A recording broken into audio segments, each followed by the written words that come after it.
In my previous video I had sent you about the first chapter, that is globe. Right now we will study about the second chapter, that is map. As we know, student, our earth is a vast planet and it is so beautiful that we would like to see and know about every part of the earth. A globe can be useful when we want to study this earth as a whole, but when we want to study about only a specific part of the earth, as our country, state or town, in such a situation we use maps. What is map?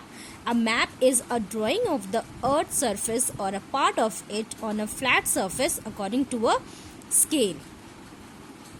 It can be folded, put into pocket and is easy to carry. But do you think, student, globe is easy to be carried, or globe can be folded, or we can put globe into pocket? No. Maps gives us more specific and detailed information as compared to a globe. Even the smallest area can be enlarged and shown on a map.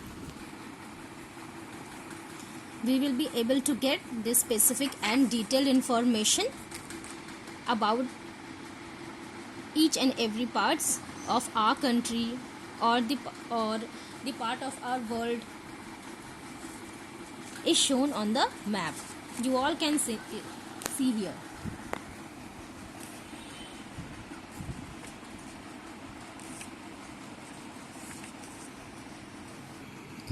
Now let us study about the various types of maps available. First is physical map. Physical map which depicts physical features like mountains, plateaus, plains, rivers, oceans. Second type is political map. Political map shows us different countries of the world and states with their boundaries. And third type of map is thematic map, which focus on specific information such as rainfall, vegetation, etc. So there are three types of map: physical map, political map and thematic map. Maps can be bound together in a book called atlas. Students, do you know the study of map is called cartography, and the person who makes a map is called cartographer.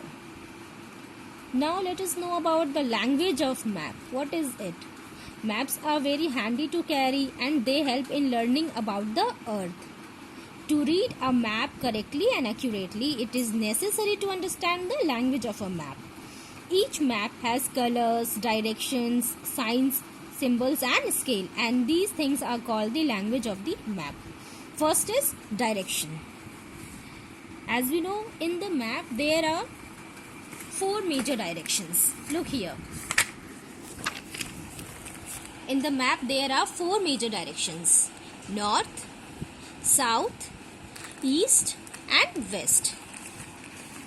Look here, students. North, south, east and west. And in these four major directions there are sub-directions also. Like in between north and east there is northeast direction. In between east and south there is southeast direction. In between southwest, southwest direction. And in between northwest there is northwest direction. We can also understand the major directions and the sub directions with this. This side is north, this side is south, this side is east and this side is west. In between north and east it is northwest. In between east and south it is southeast direction. In between southwest it is southwest direction, and in between northwest it is northwest direction. Language of map is scale. Students, it is not possible to show the size of each country and city of the earth on a map. So the actual distance between the Delhi and Kolkata is about 1400 km on the ground, but on a map the distance between the two cities is reduced to just a 14 centimeter. So we can say that a distance of 100 kilometer is represented by a distance of 1 centimeter on the map.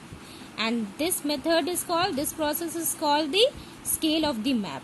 Scale can be defined as the ratio between the distance on the map and the distance on the ground. The third language of map is conventional signs or symbols. What is it? Many types of signs and symbols are used to show various kinds of information on the map. You all can see here the conventional symbols. For example, a metal road is depicted by two straight lines.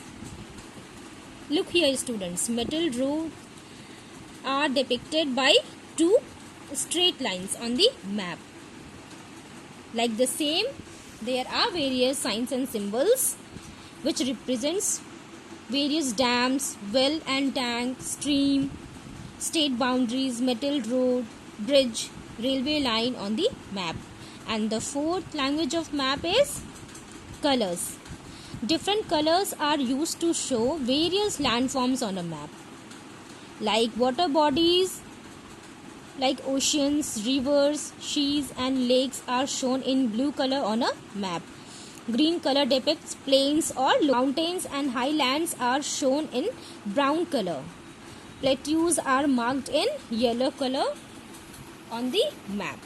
So students, these are the various languages of map like direction, scale, conventional signs and symbols and colors.